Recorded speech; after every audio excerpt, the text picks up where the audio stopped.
What do you get when you get a dope J.K. Simmons, a criminal Chris Evans, and a damper Dwayne "The Rock" Johnson? You get a refreshing Red One movie.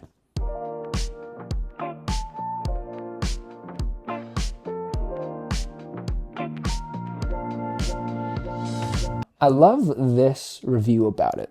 It is not a classic at all. Well, this reviewer, absolutely right.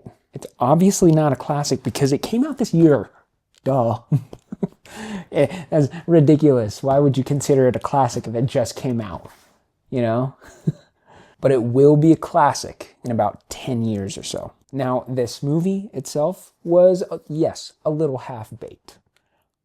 And it had some bad moments. It had some bad moments. Really cheesy moments. We all know this was an overall mediocre movie. But it wasn't that bad. And I have a couple points on that. First positive thing. It is a Christmas movie. It's going to have a decent happy ending with a good message and some heart in it. That's the pinnacle of a Christmas movie, apart from it being set around Christmas time or about Santa Claus. And because it's Christmas, the studios knew that people were going to try and see this during that time of year, and so they went hard with the product placement. There was a ton of stuff, and it was really cool to kind of see it in that much in a movie. I'm not saying product placement is good. There's tasteful ways to do it, but this movie was different in a way that it had a ton of product placement like no one else. I saw Auntie Anne's in there, UPPAbaby, Chevy, Monopoly, Uno, Hot Wheels, Beanie Babies. This wins product placement movie of the year, which isn't a bad thing. I think it's an actual spectacle when you can have so many different product placements in one movie. And the last thing about this being a Christmas movie, one of the cheesy moments that actually resonated with me, Dwayne "The Rock" Johnson and Chris Evans were talking to each other.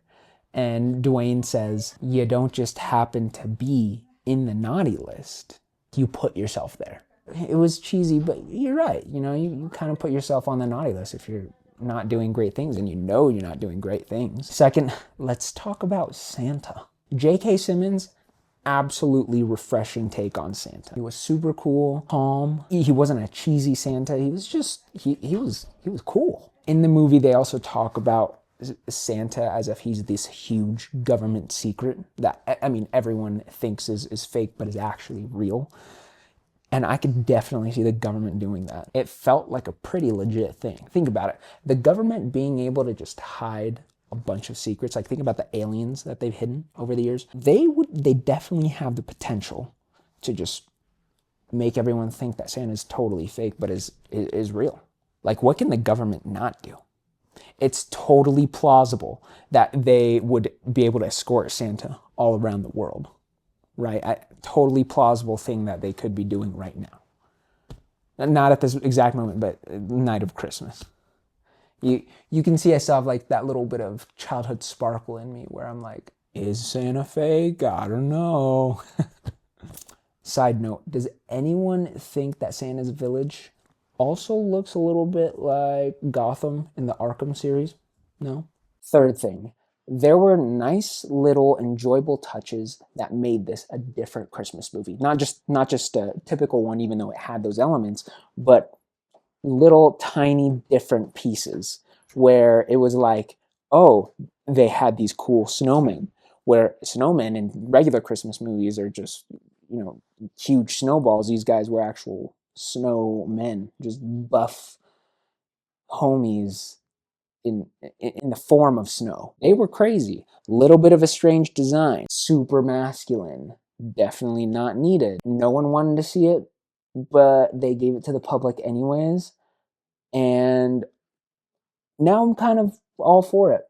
It's kind of grown on me, even though I've only seen it once. The Ant-Man shrinking powers that Dwayne "The Rock" Johnson's character has, you don't see those in Christmas movies. You only see those in like Honey, I Shrunk the Kids or Ant-Man.